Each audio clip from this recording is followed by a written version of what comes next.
रात का समय था। आकाश पर तारों की नीरव चमक फैली हुई थी। हवा में ठंडक थी, लेकिन उस ठंडक में एक अनोखी शांति थी, मानो पूरा ब्रह्मांड किसी रहस्य को साझा करने के लिए प्रतीक्षा कर रहा हो। गांव के एक छोटे से कुटिया में एक युवक अपने बिस्तर पर लेटा हुआ करवटें बदल रहा था। उसका नाम अरविंद था, एक व्यापारी जो दिन भर मेहनत करता, लेकिन रात को चैन की नींद नहीं ले पाता। हर रात वही सवाल उसके मन में घूमता, क्यों मैं सब कुछ पाने के बाद भी खाली महसूस करता हूँ? क्यों मेरा मन हमेशा डरता रहता है भविष्य से, असफलता से, हानि से? उसके पास धन था, प्रतिष्ठा थी, लेकिन शांति नहीं थी। एक दिन वह सुनता है कि पास के वन में भगवान बुद्ध ठहरे हुए हैं, वही बुद्ध जिनके शब्दों में लोगों को जीवन का सत्य मिल जाता है। अगले दिन वह अपनी बेचैनी लेकर उस वन की ओर निकल पड़ता है। सुबह की पहली किरणों के साथ वह बुद्ध के समक्ष पहुंचता है। बुद्ध शांत बैठे थे। उनका चेहरा सूरज की कोमल किरणों में ऐसे दमक रहा था जैसे स्वयं सूर्य उनसे प्रकाश मांग रहा हो। अरविंद ने उनके चरणों में प्रणाम किया और बोला, भगवान, मैं दिन भर मेहनत करता हूँ, लेकिन रात को मुझे नींद नहीं आती। मन हमेशा बेचैन रहता है। क्या कारण है कि मेरी आत्मा कभी शांत नहीं होती? बुद्ध ने मुस्कुराते हुए उसकी ओर देखा और कहा, अरविंद, मन वही नहीं जो तुम दिन में सोचते हो, मन वह है जो तुम रात में महसूस करते हो। दिन में तुम संसार से बात करते हो, लेकिन रात में ब्रह्मांड तुमसे बात करता है। जब तुम सोते हो तो तुम्हारा शरीर नहीं, तुम्हारा अवचेतन मन जागता है और वही तय करता है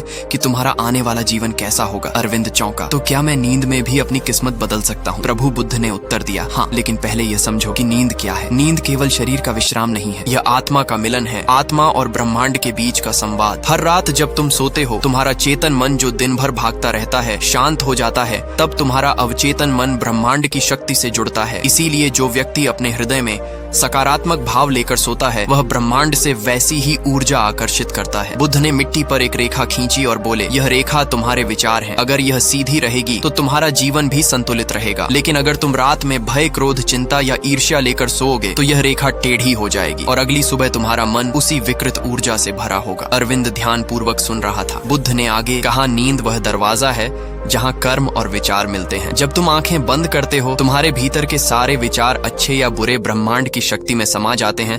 वही विचार अगले दिन तुम्हारे जीवन में घटनाओं का रूप लेते हैं। इसलिए सोने से पहले अगर तुम अपने मन में कृतज्ञता का भाव भर दो, मैं जो भी हूँ उसका धन्यवाद, तो ब्रह्मांड तुम्हें और भी कारण देगा। आभारी होने के बुद्ध ने एक उदाहरण दिया। एक किसान था जो हर दिन थका हारा घर लौटता और बिस्तर पर लेटकर सोचता, कितना कठिन जीवन है मेरा। वह सोचते सोचते सो जाता। कुछ ही दिनों में उसकी फसलें सूख गईं, बैल बीमार पड़ गए और जीवन और कठिन हो गया। पर वही किसान जब बुद्ध से मिला तो बुद्ध ने कहा, आज रात सोने से पहले यह मत सोचो कि क्या नहीं है, यह सोचो कि अब भी जो है वह कितना सुंदर है। उसने वैसा ही किया। कुछ ही महीनों में उसकी भूमि हरी हो गई, मन शांत हो गया, क्योंकि उसने अपने अवचेतन मन को आभार की तरंगों से भरा था। अरविंद ने धीरे से पूछा, भगवान, तो क्या हमारे सपने भी हमारे विचारों से बनते हैं? बुद्ध मुस्कुराए, सपने केवल दृश्य नहीं होते, वे तुम्हारे अवचेतन मन की भाषा है। जब तुम गुस्से, लोभ या भय के साथ सोते हो तो तुम्हारे सपने तुम्हें उसी अशांति का संदेश देते हैं। पर जब तुम प्रेम, दया और करुणा के भाव से सोते हो तो तुम्हारे सपने तुम्हारे भविष्य की रोशनी बनते हैं। वही सपने तुम्हें दिशा दिखाते हैं कि तुम्हें आगे क्या करना चाहिए। बुद्ध ने आगे कहा, अरविंद,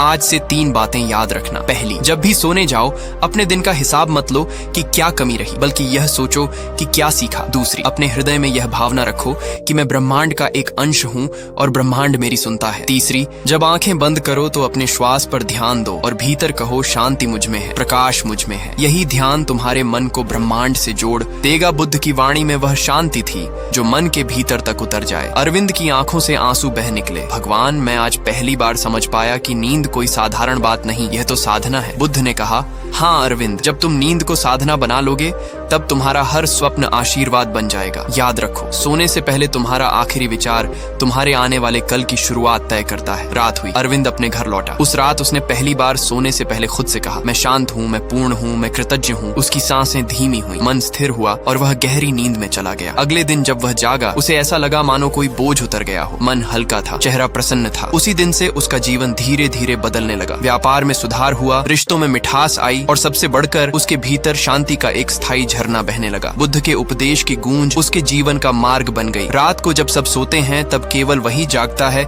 जो स्वयं को जान चुका हो, और जब तुम स्वयं को जान लेते हो तो समृद्धि तुम्हें खोजने आती है। अब जब भी तुम सोने जाओ, बुद्ध के शब्द याद रखना। नींद में जाने से पहले अपने मन को ब्रह्मांड से जोड़ो, अपने भीतर दया, कृतज्ञता और शांति भर दो, क्योंकि जो मन रात में बोता है वही जीवन अगली सुबह काटता है। शायद इसी कारण बुद्ध ने कहा था, मन ही सब कुछ है। जैसा तुम सोचते हो वैसा ही बन जाते हो। और जब तुम्हारा मन सोने से पहले शांति में डूबता है तो ब्रह्मांड उसी शांति को तुम्हारे जीवन में वास्तविकता बना देता है। इसलिए आज रात जब तुम बिस्तर पर सिर रखो, बस ये मत सोचो कि क्या खोया, ये सोचो कि क्या पाया। मत डरना आने वाले कल से, क्योंकि अगर तुम्हारा आज कृतज्ञता से भरा है तो कल खुद तुम्हारे सामने झुकेगा। धीरे से आंखें बंद करो, सांसों की लय सुनो और भीतर दोहराओ, मैं ब्रह्मांड से जुड़ा हूँ, मेरे भीतर अनंत शांति है, मेरे चारों ओर केवल प्रेम और प्रकाश है। याद रखना, जब तुम नींद को प्रार्थना बना लोगे तब जीवन वरदान बन जाएगा। दोस्तों, अगर आपको भी लगता है कि जीवन में शांति कम होती जा रही है तो आज रात बुद्ध की इस साधना को अपनाइए। सोने से पहले अपने मन में केवल एक वाक्य कहिए, मैं आभारी हूँ उस जीवन का जो मुझे मिला है। देखिए कैसे ब्रह्मांड आपकी हर इच्छा को वास्तविकता में बदलने लगता है। अगर यह कहानी और बुद्ध की शिक्षा आपके हृदय को छू गई हो तो वीडियो को लाइक करें, चैनल को सब्सक्राइब करें और डिस्क्रिप्शन में दिए लिंक से फेसबुक और इंस्टाग्राम पर भी जुड़े रहें, क्योंकि हम हर रात आपके लिए ऐसी ही आत्मा को छू लेने वाली कथाएं लेकर आते हैं। नमो बुद्धाय।